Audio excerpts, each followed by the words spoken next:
नमस्कार दर्शक बंधु आपण माने राजजोग सीरियल रे देखिबा को पाइबे जे पुलिस इन्स्पेक्टर बलवंत राय फैमिली को आसीथिबे। या देखिकी आईन पचारिबे कि कौन है इन्स्पेक्टर आपण माने एते सकाळु सकाळु तापरे पुलिस कहिबे कि हाँ दिया मैडम कहितिले कि सेही अपराधी हाथ रे कटा दाग अछि बोली, किंतु ए अपराधी हाथ रे आमे कोनोसी कटा दाग देखिबा को पाउनु।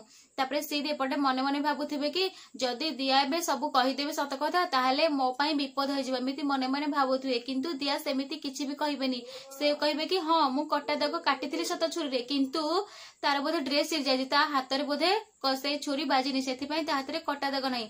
आ आपण याकू नै जादू बहुत अधिक रु अधिक धार रे लगे कि याकू जेल भीतर पूरा सारा जीवन पाई रखि जंदे एमिति कहिबे। आ ए सब सुनला परे सीत मने मने भाबे कि दिया एमिति काहेकि गले, आ से तो चाहिथिले मते धरा पके पारथंदे, किंतु से काहेकि सत कथा कहलेनी। हाँ दर्शक बंधु प्रकृति रे दिया एमिति काहेकि गले, से तो चाहिथिले तांकर सुजोग थिला, से तो चाहिथिले सीत को धरा पके पारथंदे, आ समस्त आगे सब सत कथा कहि पारथंदे, आ से कटा दाग भी समस्त आगे प्रमाण दे पारथंदे, किंतु दिया एमिति काहेकि कहलेनी। आ पछरे कोन कारण अछि आपण माने कोन भाबुछन से कथा हमकु कमेंट रे जणांतु।